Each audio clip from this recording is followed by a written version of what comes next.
an employee of that company. But you're contractual, meaning you're with the company that services these clients. Yes. So you don't have a direct relationship with your client? No, I don't have a contact with the client. My client is my agent. And I can choose how many jobs I get. And if the agent has no job, then I get no work also.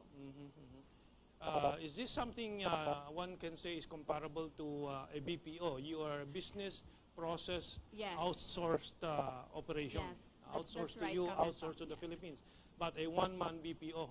Yes, One-man that's BPO. right. Yes. Okay. So 2012 was a very, very significant disappointment to you. Yeah, 10% loss of exchange rate value. Exchange rate value. Huh? And also since palaging tumataas yung presyo ng mga bilihan, so may purchasing power, it decreased more. So you know, theoretically, they always say that if the peso strengthens, import should be cheaper. And we are an import-dependent economy, so the commodities should be cheaper. yes. And in fact, not just commodities, but also utilities like electricity, which is fuel-based and which is mainly imported. But that it hasn't really gone down, has it? Yeah, no, not really. It actually went up. Okay. Our agricultural products, for example, mabilihin sa palengke, mataas. By the way, Liza is Ilocana, and did we have one discussion already? Yes, on the Marcos issue. Was it Yes, with you? yes. Well, we can discuss politics when Linggoy comes. Let's go to Mandy. Mandy, you're in the field of information, public relations, media. What have you seen in 2012? And as we go forward to 2013, what are your expectations? Our next guest is already here, Linggo Alquas, but he'll cool his heels for a while. Okay. Okay, Mandy. I'd interpret it on a personal basis. I've been jobless almost for the year. That's why earlier I described to you 2012 was rather excruciating. Excruciating, huh? Because physically I had to undergo eye cataract operation, some physical health issues. But in terms of the economy, I'm just observing as a journalist consultant, because I do daily monitoring of these stories in the newspapers. And I've quite been doubtful about the developments in terms of the growth. But seems to me that later on this year, they seem to have been affirmed by the world or external sources. Of course, excruciating, but we might be able to summarize this in the context of what happened over the last 2 weeks. Excruciating in terms of symbolically a Pacquiao defeat. And maybe hopeful in terms of the win of the Naire and the Janin Tonogon victory in the pageant. Because these are factors we need to input in terms of how the economy behaves, specifically as driven by people's expectations of the future, in terms of how they build up their aspirational level. And I think, I'm jumping the gun on the issue, 2013 promises just that. It might be able to spark a certain intensity or increase in people's aspirational level because they are more hopeful, as the survey show. 80% are hopeful about 2013. Yeah. Well, my reaction to that is that every year, every survey at the end of the year and before the new year is a positive one for people. Because what can you say? Yes, I hope things will be better. It's probably raris avi, a rare bird like me who will say, no, it's not going to be better. It's going to be worse. Why? Because I look at the structures. I look at the operation of the machinery. Did you change the spare parts? Did you revise the design because something went wrong in the past? Did you revise it? Did you change the driver of the vehicle because he bumped the car and crashed the car, or the cargo truck or the plane several times? Did you change the one who's driving it? Nothing has changed. There is a change of face, the one that looks like a young video game player in Malacanang, from a little mannequin girl previously, but their driving style hasn't really changed. The latest news, political news, is that they're trying to change suspend the governor of Cebu. I recalled immediately upon reading that Gloria Arroyo tried to remove Binay also. Right? So when elections were, nothing has changed. No, Hueting goes on, and so on. So the other reaction I have, Mandy, is one of our problem really is our culture, and the culture of entertainment, which distracts everyone from the real, essential, vital issues of the economy, economic policy, and so on, senior citizens' welfare, and so on. So Donaire, Pacquiao, to have our hopes pinned on boxing events, I think is distracting the nation. So let us look at the machinery of the economy. Let us look at the drivers of the economy. And looking at them, no change at all. So I'm not very hopeful. 2012, they tried to hype up the 7.1% growth in the third quarter. But Mandy, oh no, you were the one narrating to me that you were in an event, or was it Mandy? It was me. Please, Liza, please narrate to us. Last night, I attended a Christmas party. I won't tell what company that was. And one of the speakers, sabi niya, congratulations to the Philippines for a 7% growth for 2012. And then, he asked yung mga attendees ng Christmas party. How many attendees yan? Yeah. About 50. Okay. So, sabi niya, naramdaman niyo ba yung 7%? And everyone said no. So, and then, if that was the case, I was thinking, I hope that by early 2013, the answer will change to some of them. I'm sorry to tell you my pessimistic view. It will not change. It's going to get worse. And why do I say so? The Bangko Sentral ng Pilipinas, especially for people who are dollar earners in this country, meaning thousands of export-oriented industries, millions of OFW families, and hundreds of BPO operations who are earning dollars, they will have less peso for their dollar. Because the Bangko Sentral ng Pilipinas and Malacanang is not moving to make decisions to peg it at some point so that there will be stability for our dollar earners, which is a major part, the most significant part of our economy. So, Mandy, what's your reaction? The other fear really here, Mentong, is that what makes the figure of growth really worrisome rather, is that on the other hand, you have an unemployment rate that is rising. That's right. So I was trying to investigate, in a way, how this is happening. And then, of course, I tend to look at the psychosocial issues. Of course, a large part of the income that we are receiving are from OFWs. As the statistics show, there's 1 out of every 3 families has a relative outside. So I'm just worried, really, that what has happened, I hope I'm wrong, because I have no factual basis for this, is that the beneficiaries here have lost the killer instinct to survive, because now they are receiving whatever pittance of the support from the relatives outside, which, as Liza said, is rather diminishing even in terms of buying power. Then that's my worry, really. Because of some pittances I receive from abroad, therefore I could be lackadaisical about issues. I'll not persevere. I'll not feel hungry anymore. And I'll not, Well, if people who feel hungry, they turn on the TV and watch the past fight of Pacquiao or Donaire or then for an hour or so, they'll forget their hunger. It's a circus we have now. It's a circus. But you're correct. And when we move on to the cultural aspect of our situation, that we're no longer a society culturally oriented towards producing the things that we want, that we need. Yes. Even if we continue earning more OFW, aside remittances, so long as, because I used to teach, and I asked my OFW mothers in the class, kasi yung mga husbands sila abroad, what are the first things you buy with your OFW remittance? Sabi, sir, of course, sir.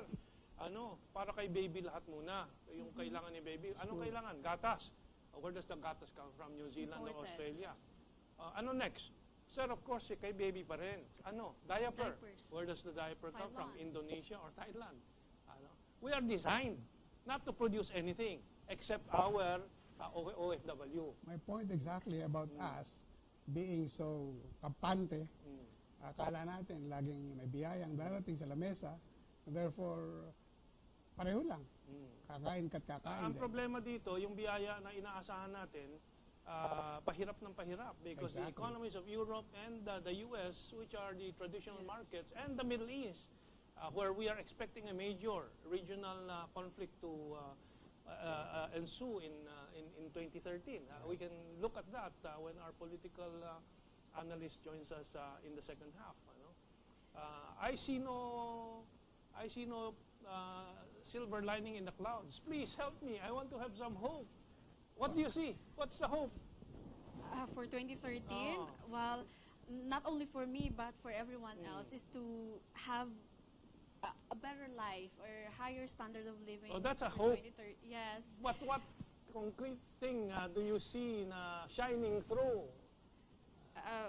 I have actually a fear of yung dyan sa peso-dollar exchange rate natin. Personally. That is a very well-founded fear because the projection now is going to be 37 to the dollar. Wow. Actually, a few weeks ago, I read an article. Ang analysis is the exchange rate might go down as low as 30 pesos per dollar. But that I suppose, Too low. if Bangko Sentral does not do anything and Malacanang suicidal yan, no? Okay. I assume at 37 they'll start to do something, but even at 37 you're going to suffer a lot. Let me just point out, kasi in the Philippines, 10% of our gross domestic product is from OFW remittances. And in 2012, that's about 200 billion na ating gross domestic product. Pesos, no, it's US dollars. US dollars? So 10%. No, cannot be. Well, let's just say... $25 billion. Nadagdagan mo zero and isang zero. Sige, go ahead. No? Okay, let's just say that figure is correct. And 10% of it, it's 20 billion. That's from OFW alone. Yes. Okay. And since 2010, so beginning of 2012, the exchange rate went down by 2 pesos. Yeah. That's 10% a loss wala. that's a loss of purchasing power. Yeah. The OFW and their relatives by 800 billion pesos. That's a lot of money. Pesos, yes. Pesos, yes. Okay. So, yung loss ng income ng mga FW dependent. And that's why, so what happens with that loss? Your retail outlets will lose that 10% sales. Your movie houses will lose that 10%. Department stores will lose. Economy will contract, will suffer contraction. Although you have an answer to that. You were telling me that because you project this, therefore you have to look for some domestic service activity that you can extend and earn from, because it's now more important to earn more pesos than just depend on the dollars. We're spending in pesos. But then, going back to what Sir Mandy said, yung culture natin, we're dependent now on the income sent to us by our relatives abroad, and then in the Philippines we do nothing but spend, and that's not good in the long. It's not in the long run for our economic development. Well, even short run, because for example, the answer of the administration to poverty is the CCT, conditional cash transfer. So people are now telling me they find it horrific to see long lines waiting for that handout. Instead of long lines going to the fields to plant and, I have actually a story about that. My mother is a public school teacher in the province, actually in Ilocos, in the Bondocs, literally in the Bondocs. So when you say public school teacher and you're teaching in the Bondocs, you know everyone. So kilala nila yung mga tao na who receive this conditional cash transfer. And then sabi niya one time, si ganon, tumatanggap yan ng ganito araw-araw yan, na tumotong it, Tongits. Okay. Nagtumotongits dyan sa tabi. Pag katatanggap lang niya yung pera from the government, masaya yan kasi meron siyang pantaya. Which is really sad. I mean... When manang, yung kanyang Ilocano tono lumalabas eh. Let's go to Mandy before we take our break, and I'm very eager to hear from our Santa Claus over there about what politics will bring next year. Mandy, you have the last 2 minutes dito sa first half natin. I'm just trying to say earlier on that what is positive about this, because if I were truthful to my PR profession, we have to build that communication environment of positive, so that we might be able to egg people to do something about their conditions rather than the extreme of hopelessness. That's right. I'm really just saying it has been summarized over the last 2 weeks, in a sense. What triumphs we have been able to gain maybe could serve to spark whatever fire we have in the belly as a population, in terms of trying to look for other ways. I don't think government is creating enough job opportunities. I have a concept. I submitted a paper to SSS about suddenly pump priming the economy to the extent of about 1/4 of a billion with a formula which I am not privy yet to explain in this program. And yet I cannot see any palpable direction towards creation of employment. As you said, this cash and transfer, whatever cash transfer, conditional cash transfer, even encourages dependency, idleness, and tongits. Yes. We have 2 minutes pa pala. So, one of the trends we were discussing earlier off the air was the trend towards urbanization, which you both seem to think is a trend that is inexorable. Hindi mapipigilan. Irreversible. I have a contrary view because my own life, I'm planning to move out. I'm now 61. I hope by in the next few years, I'll be settling down in the boondocks. Okay. 1,001 feet above sea level to plant my calamansi and harvest my coconut and so on. I intend to have my grandchildren move over there, because I don't think life in the urban centers is human anymore. It's not healthy. It's not healthy, and so on. But the government is obviously not planning to do that. This economy that we're describing is not an economy that will bring people to the rural areas, because there you have to produce things. But what's your retort kanina? I seem to see it as irreversible, because if you study the growth of population density, we are now about 19,000 per square kilometer in Manila, where the national average is only about 600. Meaning to say, there's a real logical reason to distribute population rural-wide, rural-bound, instead of city-bound. But I say, it seems not to be the case, because walang makitang opportunity sa probinsya. Okay, who's supposed to do that? Who's supposed to plan for that if it's not the government? Exactly. The private sector probably would want urbanization because concentration of markets para makabenta sila ng makabenta. The economy of scale that they build.